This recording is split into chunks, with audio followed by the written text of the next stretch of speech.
Haribol.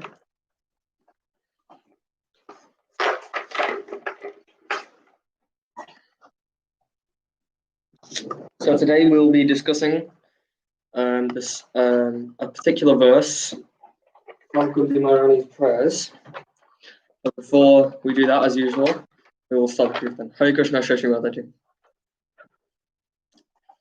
Namo Vishnu Padhaya Krishna Preshtaya Bhutale Srimate Bhakti Vedanta Swami Niti Namine Namaste Saraswati Deve Gauravani Pracharine Nirvishesha Shunyavati Pashatyadeshatarine Shri Krishna Chaitanya Prabhu Nityananda Shri Advaita Gadadhar Shivasadi Gaura Bhakta Vrinda Hare Krishna Krishna Krishna Hare Hare Hare Rama Rama Rama Hare Hare Hare Krishna Krishna Krishna Hare Hare Hare Rama Rama Rama Hare Hare Hare Krishna Krishna Krishna Hare Hare Hare Rama Rama Rama Hare Hare Hare Krishna Krishna Krishna Hare Hare Hare Rama Rama Rama Hare Hare Hare Krishna Krishna Krishna Hare Hare Hare Rama Rama Rama Hare Hare Jaya Radha Gokulananda Radha Gokulananda Radha Gokulananda Shri Radhe Radha Gokulananda Shri Radhe Jaya Radha Govinda Radha Govinda Radha Govinda Shri Radhe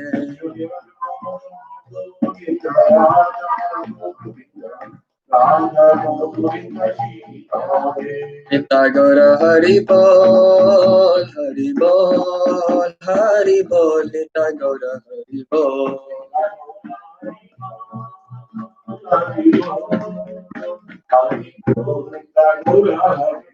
Jaya Jaya Prabhupada Jaya Jaya Prabhupada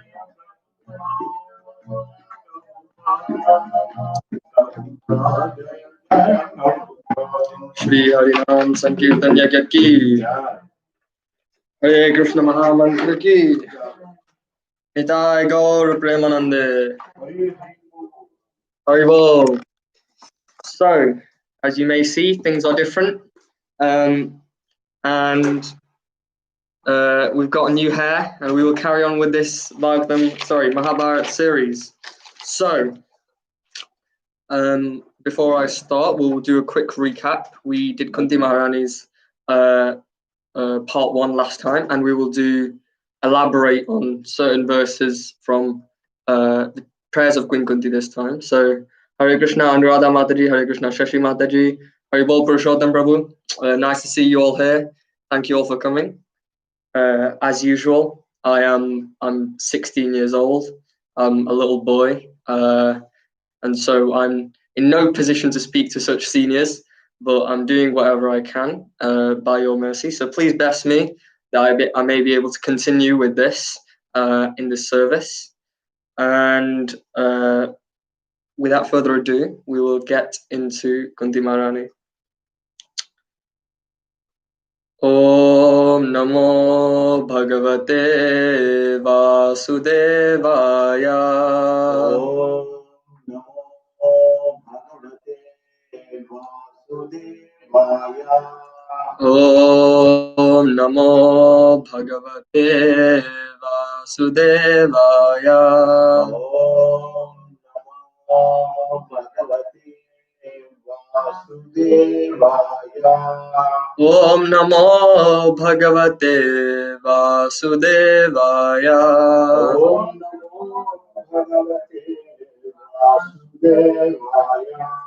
Narayanam Namaskritya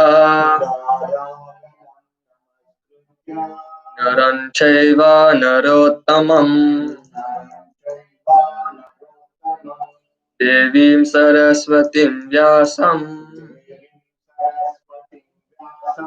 Tato Jayam Mudhirayet. Haribol. So in the last class we discussed important events from the life of Kunti Maharani, and then we also discussed the importance of Vandanam, the importance of offering prayers, and especially Stavapada, or offering notable prayers, the prayers that the great devotees have already offered. And why should we offer these great devotees prayers? We discussed the importance because Mahajano Yena Gata Sapanta, because when we practice the path with the great devotees of practice, then we can learn small gems of wisdom which we can apply in our own spiritual lives. And so for this reason, we are diving deeply into Kunti Maharani's prayers. And we discussed that the position of Kunti Maharani, how much of an elevated devotee she is. She is as a quick recap, Lord Krishna's father is Vasudev. Vasudev's sister is Kunti Maharani, and Kunti Maharani's mother of the Pandavas. And so in this relation, from a material perspective, Kunti Maharani is the aunt of Lord Krishna. And so she has that sort of parental affection for the Lord, Vatsalya Rasa. And this is the sort of mellow of, or the sort of bhava, the mood that she reciprocates with the Lord. And so in particular, today, I would like to focus on the most iconic verse, in a sense, or one of definitely the most famous of Kunti Maharani's prayers, which is the 8th verse in the prayers of Queen Kunti Maharani. And in this verse, she discusses a very deep and heavy subject matter, which I can definitely say now, I am not in any position to speak on such an elevated level or to go in so deeply I'm not preaching from my experience. I'm only describing what I've heard from other acharyas and other devotees, senior devotees. And she talks about calamities and difficulties. And this verse gives us a very important understanding and provides us with an interesting perspective and understanding on dealing with difficulties and calamities, our attitude towards them, the importance of Krishna consciousness. And so for that reason, I've selected this one verse out of the many, many prayers of Queen Kunti. So I shall put the link of this verse in the live chat so that everyone else over here can also see if they want to. So I've just put it in. Database, the Srimad Bhagavatam, Canto 1, Chapter 8, verse 25. And so we will read the verse and delve deeper into what we can learn and apply in our life from it. Vipadasantu taha shashvat tatra tatra jagadguru bhavato darshanam yatsyat apunarbhava darshanam. Kunti Maharani prays. Translation: I wish all those calamities would happen again and again, so that we could see you again and again. For seeing you means that we will no longer see repeated births and deaths. What a deep verse this is, firstly. Very heavy verse. asking, especially after Kunti Maharani's what she's been through, she's asking for more and more calamities. So before we delve into Kunti Maharani's elevated position and how she's having this sort of understanding,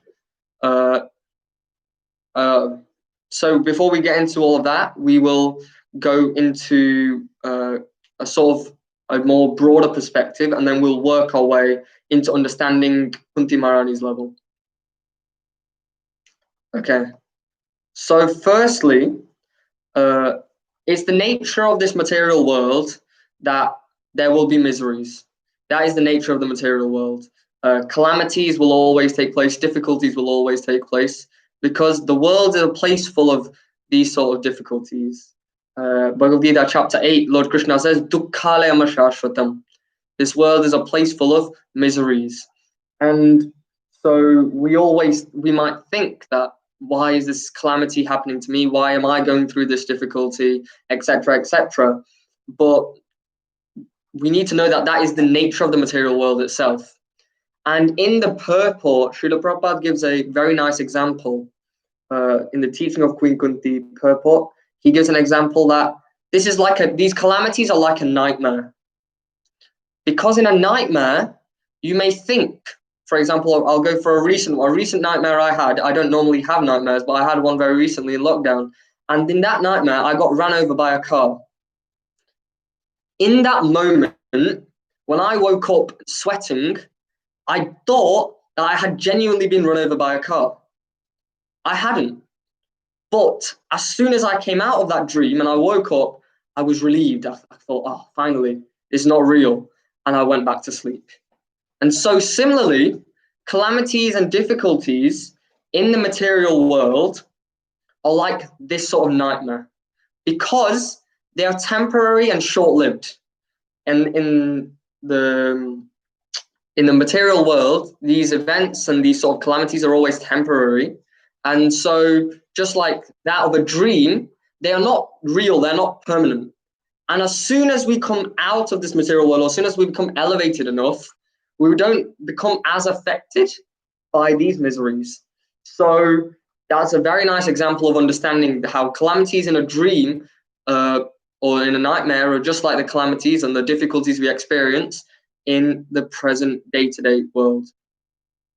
And so it's described, padam padam yat vipadam, that there is danger at every step in the world. It's not guaranteed that you will become happy, or that just because you live your life a certain way, you will be happy, or that you won't experience miseries, because the world itself, the nature of the material world is that it is a place full of miseries.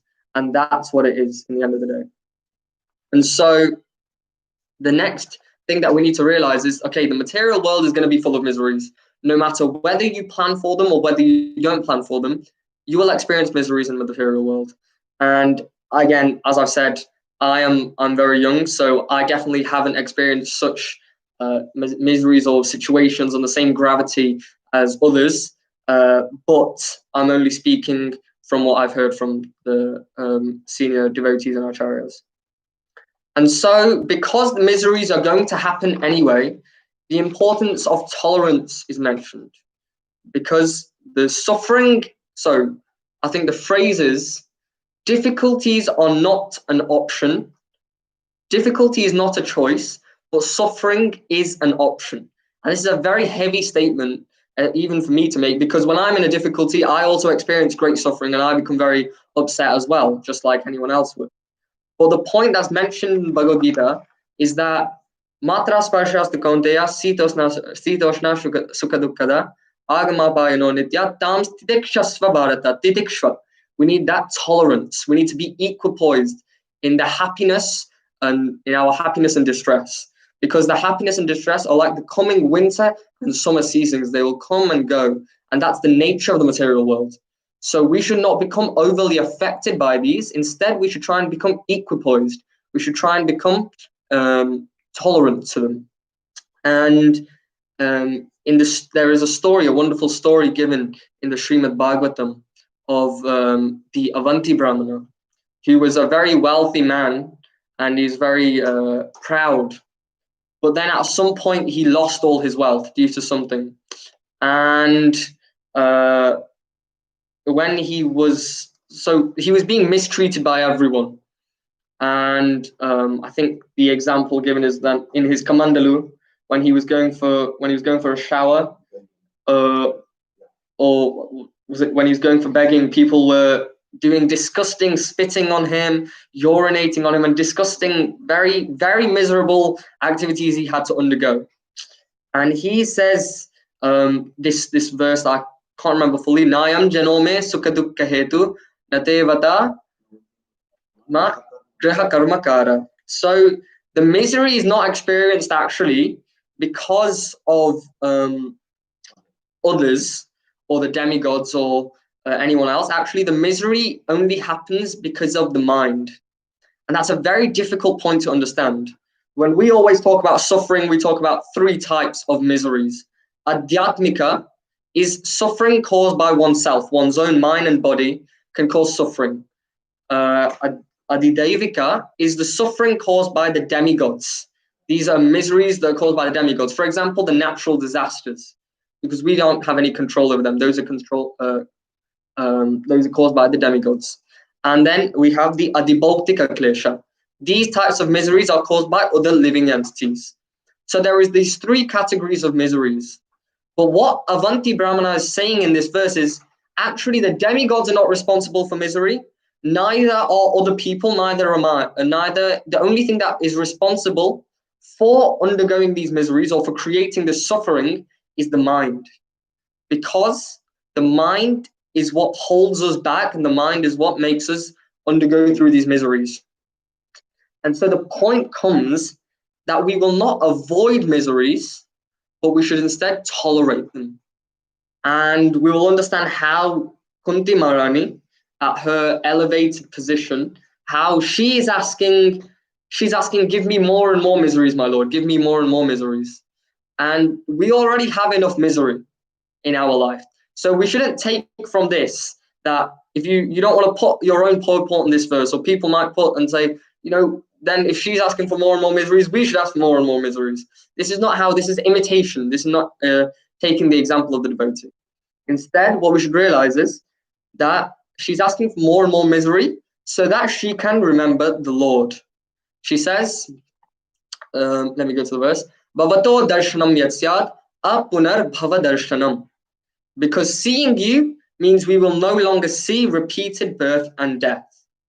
And so, again, and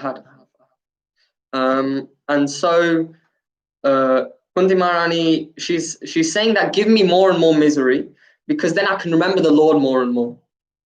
When we are in calamity, the first thing we need to do is realize that calamities will come. And the second thing that we need to do before we get to that sort of elevated stage is when we undergo a difficulty, the best thing that we should do is we should realize that this misery has come, and the misery won't necessarily just go if we, do something else. The miseries will keep on coming. So when we're in a difficult situation, one of the best pieces of advice is go and talk to a senior devotee that you can trust, or another devotee that just any devotee that you can trust. Because when you talk and you explain, because when we are in a difficult situation, or we're in that stress or in that anxiety, then we cannot think necessarily what is best for us, because we're not thinking straight necessarily. And also when we share with another devotee, then they will also help us. And so that's very, very important in understanding that dealing with difficulty doesn't mean that eradicating difficulty, but it's coping instead.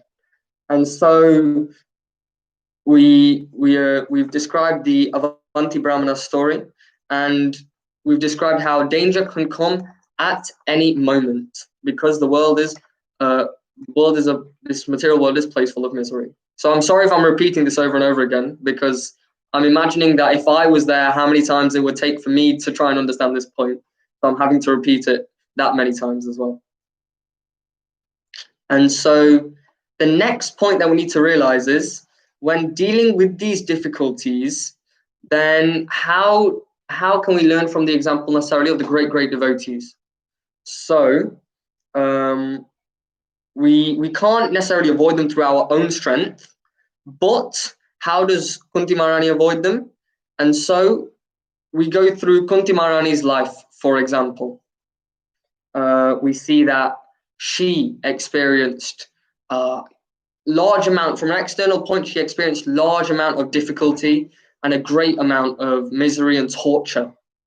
Firstly, she, out of childish curiosity, she ended up getting a child at the age of 13, and she was forced to discard her own child and give him up and leave him.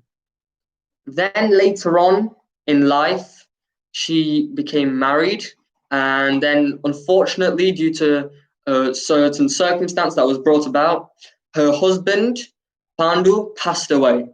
And along with Pandu went Pandu's other wife, Madri. And so she was forced to raise the 5 children herself. And then many times when the Pandavas were very young, Duryodhana, who was very envious of the Pandavas, he would do various things to harass them. And so there is an example given that once when they were on picnic, Duryodhana fed Bhim a poisoned cake and then later threw him in the river. And there's an interesting story of how Bhim, luckily he survives that experience and he becomes even stronger. But things like this, and Kunti Maharani is there constantly anxious and worried for the welfare of her sons. Later on, Kunti Maharani then, she goes through having to see her own children lose in a rigged gambling match all their properties, all their belongings, and then see her own daughter-in-law go through the disrobing of Draupadi is a very disgusting event. The society like that, in the assembly full of great kings and great personalities, Hastinapur at that time was the capital of all these great personalities and great and powerful beings. And such a disgusting event to occur, her own daughter-in-law was disrobed. How much pain Kunti Maharani must have gone through because she's helpless in that situation. And then she has to see that her sons quarrel with their own cousins and the amount of bloodshed is caused. The Pandavas survive the war, but everyone else on the Pandava side passes away. Her own family members, the Kauravas, are all killed, and she sees that the sons of the Pandavas and the family members of the Pandavas, they're also killed. And she has to go and watch through this immensely brutal story. She's constantly undergoing difficulty after difficulty and seeing that the Pandavas are undergoing difficulty after difficulty. And similarly, another example is given in the purport as well to this. The example of Prahlad Maharaj. Prahlad Maharaj was the son of a demoniac king, Hiranyakashipu. And because Prahlad would never agree with Hiranyakashipu's idea, and he would always worship the Lord, then Hiranyakashipu became very angry and would put him through so much misery. He was given to the snakes. He was thrown off the cliff. He was fed poisoned food.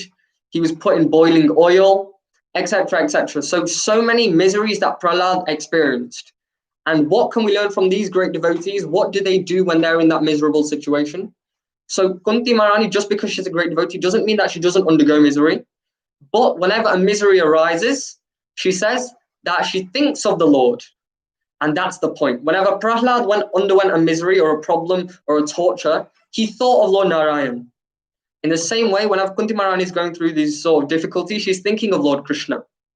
And because she's thinking of Lord Krishna reciprocates. And that's why so many times when the Pandavas were going through so many problems, I think I forgot to mention the house of wax also. They were almost burnt. They were set up a plot, and Duryodhana outlaid this sort of heist sort of plot where he tries to kill the Pandavas. Again, they survived so many different situations by Lord's mercy. And they were always constantly thinking of the Lord in these difficulties. Same way that when Prahlad Maharaj went through difficulties, he always thought of the Lord and he always was fully surrendered unto the Lord. So when the devotees undergo a misery, they try and think of the Lord. And we've used this phrase, maybe overused this phrase, but it's turning a challenge into an opportunity. And so whenever these miseries come in our life as well, when there are no miseries in life, sometimes we forget the Lord. Sometimes, for example, I'll give an example. When students are undergoing exams, sometimes they come to temple a week before exams and pray to the Lord. Just because, oh, my dear Lord, please give me exams. Or someone is trying to get married, oh, my dear Lord, please give me a good husband, or please give me a good wife. When there are difficulties in life, people tend to remember the Lord. And when generally when things are smooth running, we don't actually think of the Lord as much. Sometimes when you undergo a problem, you might say, okay, I will now do my chanting properly. I'll go and do my chanting sincerely. So these problems can act actually as an instrument for us to remember the Lord better. And when we have a not so problematic life, we may forget the Lord. And that also has its own problem. When we forget the Lord, how can we enjoy? How can we enjoy anything?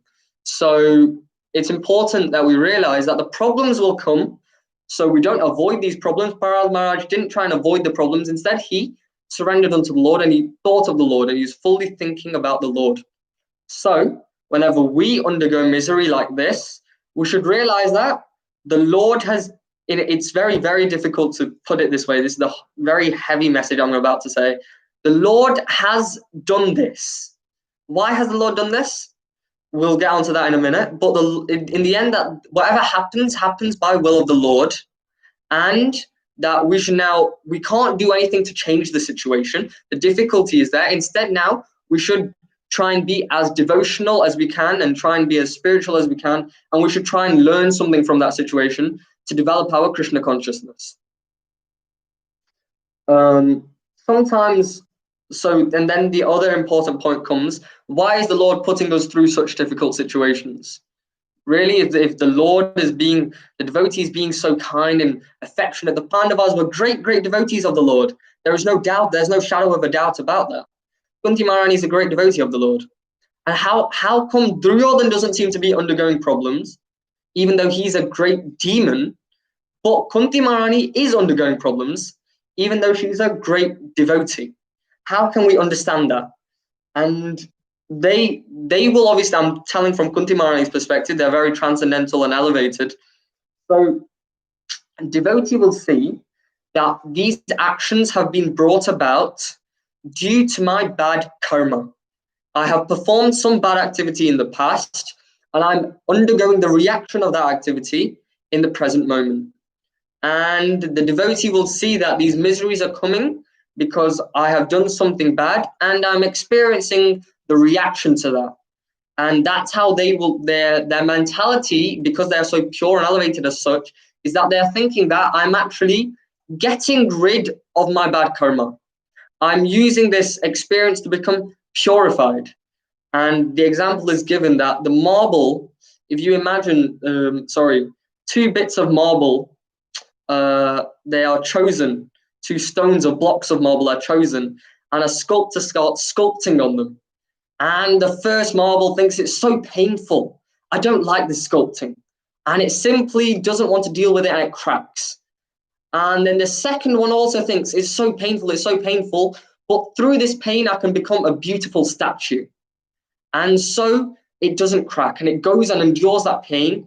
And through that, it becomes something wonderful. So just like when a caterpillar is struggling to break through from the cocoon and become into a butterfly, it's so painful. In the end, it becomes a wonderful butterfly. So through this pain, through this Krishna consciousness, the pure devotee thinks like this. It's very difficult for us to think like this, of course. But the pure devotee thinks that through this pain, I'm becoming purified. I'm getting rid of my bad karma. Just like the marble is becoming, through what seems torture for the marble. Again, that's just a story. But we can learn that although it may seem like torture, where it helps us get rid of our bad karma. And so some people might say, why is the Lord making, even though they're getting rid of bad karma, surely the devotees being like so genuine and so grateful and so compassionate, then why is the Lord making them go through such experience? And then another important point to mention is, how does Krishna consciousness play a part in dealing with difficulties. So when we go through difficulties, then when we are Krishna conscious and we go through difficulties, the mentality is a little different actually there, because Lord Krishna says, Aham tvam sarva papebhyo moksheshami ma shucha. Aham tvam sarva papebhyo.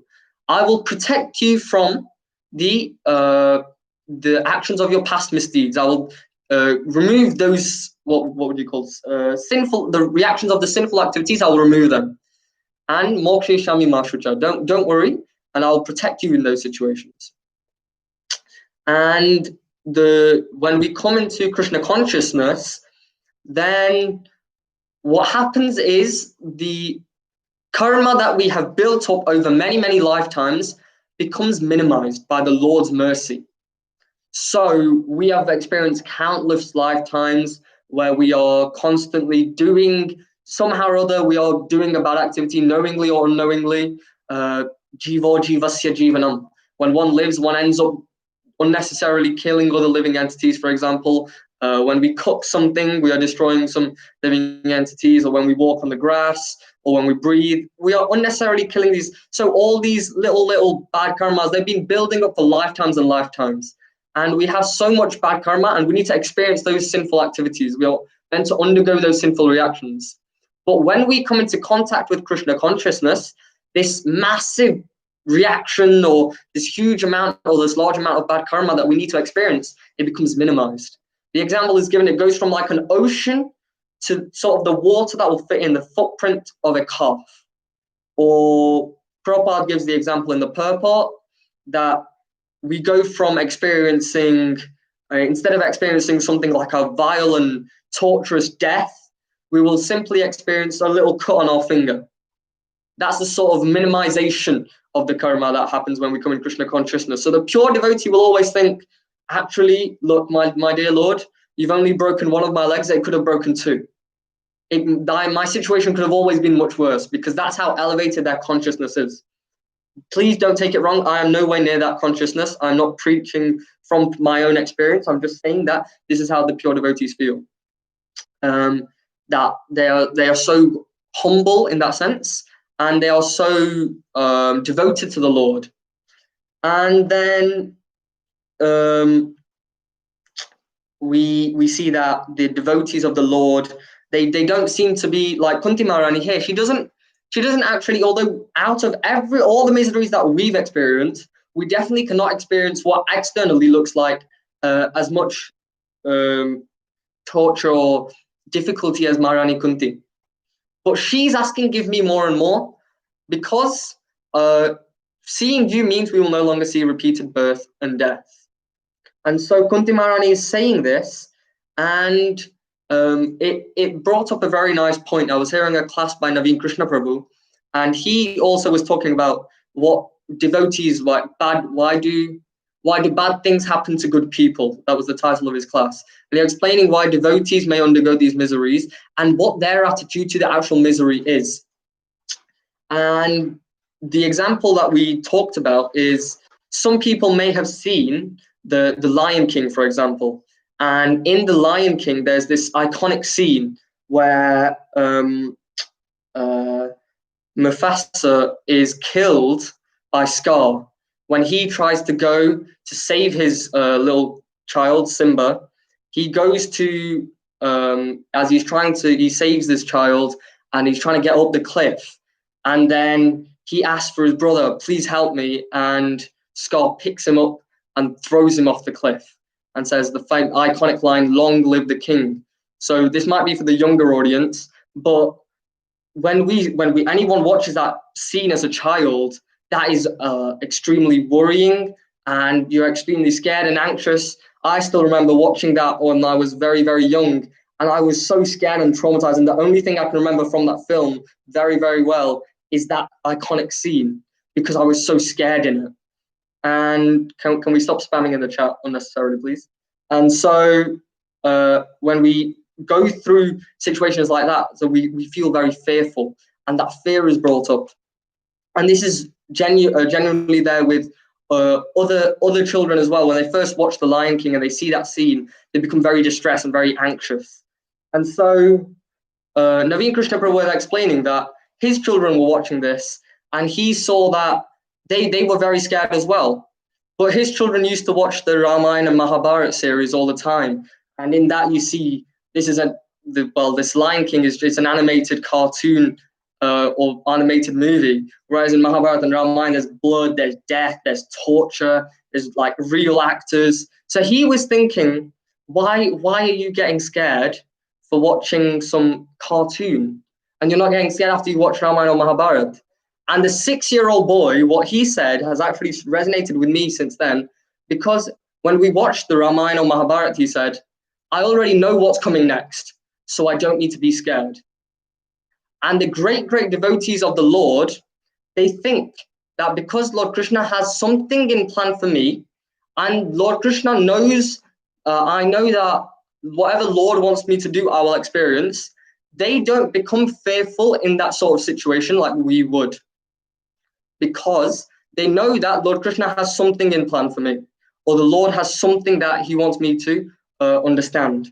And so when we don't have enough, definitely not my level, this is much more elevated than me, when we don't have enough faith in the Lord and in the holy name, then we will often become we're prone to suffering and prone to depression and anxiety, etc., in these sorts of situations, instead of becoming more as sort of elevated and becoming less fearful.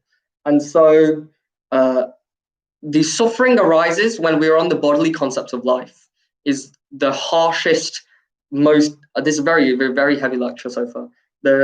When we think that we are this body and we identify with the body, then we'll experience more misery. But when we come to Krishna consciousness and we look from a different perspective, then we realize that actually that we are not in as miserable of a situation. And so why is Kunti Maharani asking, give me more and more misery? She says, Bhavato darshanam yatsyad apunar bhava darshanam, because seeing you again and again means that we'll not longer see birth and death again and again, and we'll be freed from this cycle of birth and death, and we can be liberated in that way. And this is exactly what the Lord says in Bhagavad Gita chapter 4 verse 9.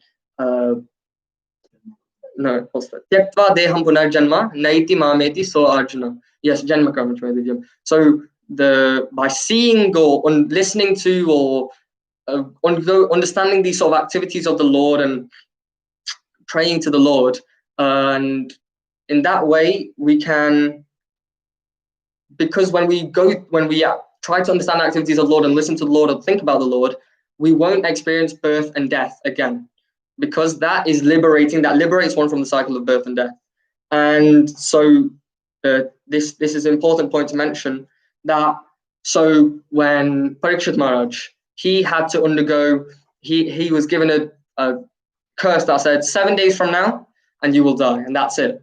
No ifs, no buts. That's it. 7 days and you're gonna die. So if we are in that situation, we would be so much more distressed and miserable and think, oh, I'm too young, I shouldn't have died at such a young age, etc., etc. Parikshit Maharaj sees this challenge and he turns it into an opportunity. And he thinks, okay, what should I do with this challenge? I should focus on the Lord. And those 7 days he goes and listens to Srimad Bhagavatam from Shukadev Goswami, the wonderful narration of Srimad Bhagavatam. And then similarly, when Gajendra, he's experiencing immense pain after being bitten by the crocodile, he goes and offers prayers to the Lord. And similarly, Kunti Maharani is praying that please give me the misery, these calamities again and again, so that I can experience you again and again. I can see you again and again. So that highlights the importance of Krishna consciousness, and also the importance of paying attention to the Lord and praying to the Lord and offering and listening to the activities of the Lord. Because with association with Krishna, from that we can easily become liberated from cycle of birth and death. And so that's why another point that Prabhupada mentions in that purport near the end, he mentions Kaunteya pratijanihi name bhaktya prayashati. Because, O son of Kunti, declare it boldly, my devotee never perishes. Because sometimes in Krishna consciousness that this question comes up, that these great devotees are undergoing so much pain and misery, and I don't like seeing all of this pain and misery and things like that. Actually, the Lord has promised, he's made Arjun promise, and we've discussed why he says this in Bhishma's episode, because Lord will break his own promise but won't break the promise of devotee. So Lord has promised to Arjun that, that Arjun has promised that my devotee will never perish, and that the Lord will always be there to support the devotee. And so this verse is very heavy and very deep, and gives us the understanding on calamities and difficulties in the material world and how one can deal with them. And then we can see how the great devotees, who are very elevated souls, how they have dealt with it. And then finally, in the end, we can see how Krishna consciousness can help us deal with that misery, and how it is essential as a tool in dealing with that sort of problem. So I would like to quickly conclude then by saying that if you can, do please read the prayers of Kunti Maharani. We've only touched one verse today, because these prayers of Kunti Maharani are very dear, especially to Srila Prabhupada, and this is just one verse, and we can keep on talking about this verse even more and more. There's more points that we can relish. I don't know if I've done justice to it, but please do go and look at them yourself. And then we shall carry on next week, and we will choose another verse, and we will see how we can learn lessons from that and apply things in our life as well. So I can see that Anuradha Mataji is there, and Shashi Mataji is still there, and Ram Prabhu is also there. I can see that Suchit's joined, and I can see that Rakmus is also joined as well. So thank you very much for everyone for joining. And has anyone got any comments or questions before we finish the class? Haribol Shiva Prabhuji. Nice to see you here as well, Prabhu. What question? Comment. People go to their problems, the counselors say accept it and take as it comes. Take it as it comes. So I'll just repeat for everyone that was here or there. So my mum's a doctor, and she was explaining that the psychologists always say when a problem comes, don't avoid it, but take it as it comes and accept it and move forward. So that's an interesting point as well today. If we have a spiritual perspective, how to accept it as Krishna. So when we have this sort of Krishna conscious understanding, then we can realize how we can, that it's the arrangement of the Lord only, and yeah, so we can see how the Lord will protect us in that situation. So it's the importance here of fully surrendering and using this opportunity when they come to surrender to the Lord. There's no comments so far. If we don't have any more comments, we will end the session. I'll just wait a minute or two if there's lag or it's taking time.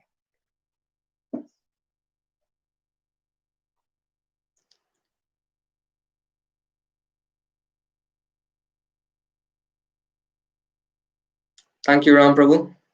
Wonderful, thanks. No, I'm only, for me especially, I'm only 16, so I've not experienced necessarily the difficulties that Kunti Maharani has experienced or any of you have experienced. So this might be very easy for me to say, but it's also, for me as well, it would be very difficult to put into practice as well. But it's also relevant to me in that way. Thank you very much, Raj Kumar Govind Prabhu. Thank you for the encouragement as well, every single time.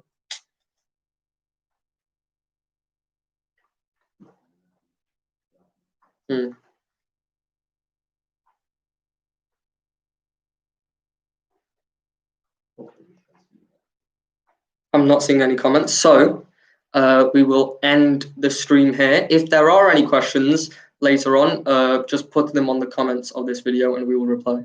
So Hare Krishna, we'll see you same time, same place, because it's lockdown, over YouTube, and prasadam will be served in your own homes. Hare Krishna.